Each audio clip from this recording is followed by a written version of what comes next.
Hi guys, Harry and Hugo here in our private facility, Fitness Studio 46.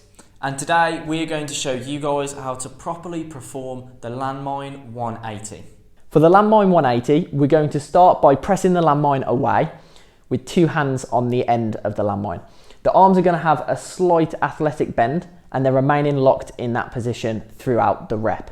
Before we start moving the landmine, we want to check a couple of things with his setup position.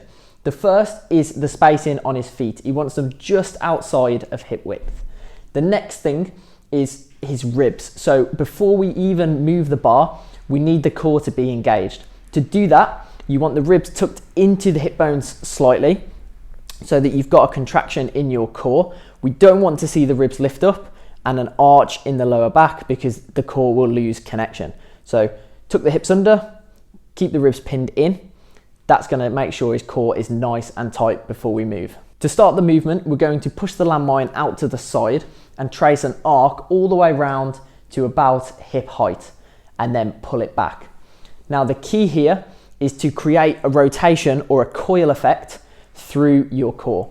So he's rotating, absorbing that tension and then pushing it back into the start position using his core muscles.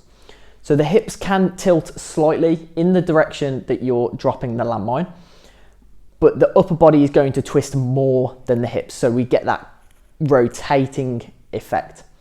Now we're only going to go as low as you are comfortable, but if you can keep that core nice and tight, then it's going to challenge you in that rotational plane. The Landmine 180 is a great core exercise that is in the rotational plane. And using rotational exercises is often very underutilized and it's essential to creating a well-developed core where you are able to be stable and also express power in movement through the rotational plane.